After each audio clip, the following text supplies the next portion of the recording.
जय श्री कृष्णा दोस्तों, स्वागत है आपका हमारे द्वारिकाधीश यूट्यूब चैनल पर। तो दोस्तों, आज एक बार मैं फिर लेकर आई हूँ आपके लिए भगवान शिव जी की सोमवार व्रत कथा। सोमवार व्रत कथा हिंदू धर्म के अनुसार सोमवार के दिन भगवान शिव की पूजा की जाती है। जो व्यक्ति सोमवार के दिन भगवान शिव की पूजा करता है उन्हें मनोवांछित फल अवश्य मिलता है। तो चलिए हम आपको सुनाते हैं सोमवार व्रत की कथा।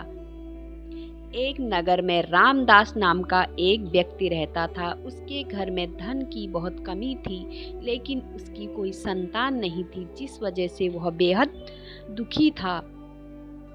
पुत्र प्राप्ति के लिए वह प्रत्येक सोमवार को व्रत रखता था और पूरी श्रद्धा के साथ शिव जी की मंदिर में जाकर भगवान शिव और माता पार्वती की पूजा करता था। उसकी भक्ति को देखकर माँ पार्वती खुश हो गई और भगवान शिव से उसे रामदास की मनोकामना पूर्ण करने का निवेदन किया। पार्वती जी की इच्छा सुनकर भगवान शिव ने कहा, हे पार्वती, इस संसार में हर प्राणी के उसके कर्मों के अनुसार फल मिलता है और जिसके भाग्य में जो हो उसे भोगना ही पड़ता है।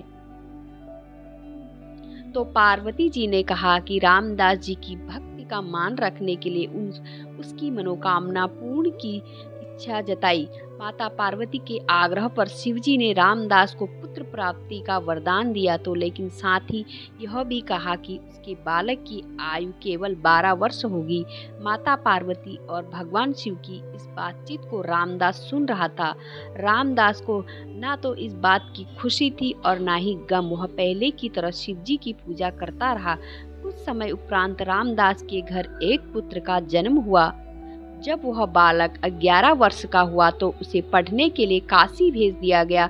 रामदास ने पुत्र के मामा को बुलाकर उसे बहुत सारा धन दिया और कहा कि तुम इस बालक को काशी विद्या प्राप्ति के लिए ले जाओ और मार्ग में यज्ञ करो। जहाँ भी यज्ञ करो वहीं पर ब्राह्मणों को भोजन करते हुए और ब्राह्मणों को दान दक्षिणा देते हुए जाना। दोनों मामा भांजे इसी तरह यज्ञ करते ब्राह्मणों को दान दक्षिणा देते हुए काशी की ओर चल पड़ते हैं। रास्ते में एक नगर पड़ा, जहाँ नगर के राजा की कन्या का विवाह था, लेकिन जिस राजकुमार से विवाह होने वाला था वह एक आंख से काना था। राजकुमार के पिता ने अपने पुत्र के काना होने की बात को छुपाने के लिए एक चाल सोची।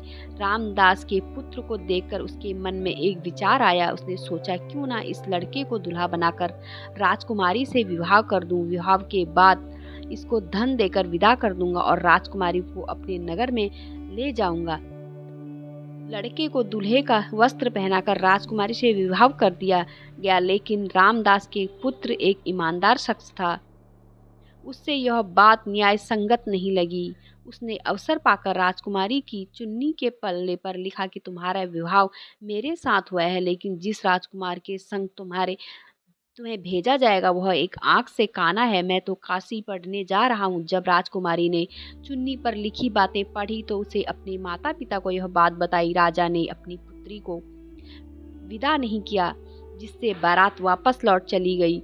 दूसरी ओर रामदास का लड़का उसका मामा काशी पहुंचे और वहां जाकर उन्हें यज्ञ किया। जिस दिन लड़की की आयु 12 वर्ष की हुई उसी दिन यह यज्ञ रखा गया। लड़के ने अपने मामा से कहा कि मेरी तबीयत कुछ ठीक नहीं है। मामा ने कहा कि तुम अंदर जाकर सो जाओ। शिवजी के वरदान अनुसार कुछ ही क्षण में उस बालक के प्राण निकल गए। मृत भांजे को देखकर उसके मामा ने विकल्प शुरू किया, सहयोग वंश। इसी समय शिवजी और माता पार्वती उधर से जा रहे थे। पार्वती ने भगवान से कहा, प्राणनाथ, मुझे इसके रोने का स्वर सहन नहीं हो पा रहा है। आप इस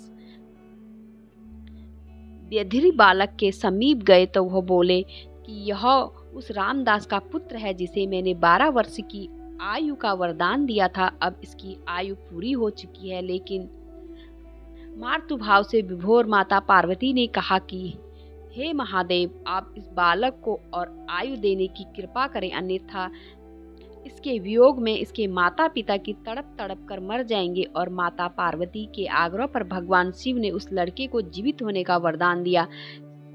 शिव जी की कृपा हो दोनों चलते हुए उसी नगर पहुंचे जहां उसका विवाह हुआ था।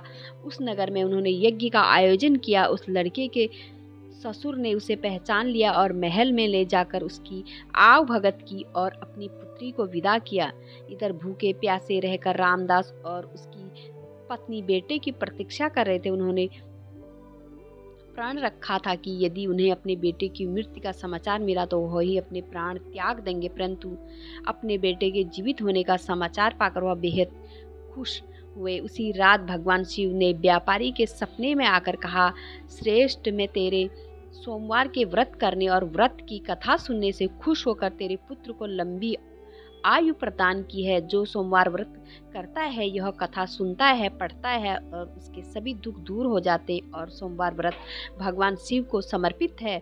हे त्रिदेव, मैं एक जानने वाले भगवान शिव को खुश करने के लिए हिंदू धर्म में सोमवार व्रत का विधान है। माना जाता है कि 16 सोमवार व्रत पूरे विधान के साथ करने से मन की सारी इच्छाएं पूर्ण हो जाती हैं। तो चलिए भक्तों, सुनते हैं सोमवार व्रत। निधि नारद पुराण के अनुसार व्यक्ति को प्राप्त स्नान करते ही शिव जी को जल चढ़ाना चाहिए तथा शिव गौरी की पूजा करनी चाहिए।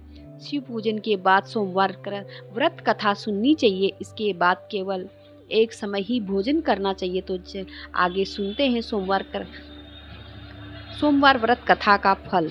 अग्नि पुराण के अनुसार चित्र नक्षत्र युक्त सोमवार से लगातार 7 वृक्ष करने पर व्यक्ति को सभी प्रकार के सुखों की प्राप्ति होती है। इसके अलावा सोमवार को व्रत करने से मनोवांछित व फल प्राप्ति होती है। 16 सोमवार व्रत अविवाहित कन्याओं के बेहद महत्वपूर्ण है और प्रभावशाली माना जाता है। जो आज सोमवार की कथा हमारी यह पर समाप्त होती है। और आप लोग बताइए कि हमारी वीडियो आपको कैसी लगी। अगर आपको वीडियो अच्छी लगी तो हमारे सब्सक्राइब करें, वीडियो को लाइक करें, शेयर करें, कमेंट करें और तब तक बोलते रहें हर हर महादेव। धन्यवाद।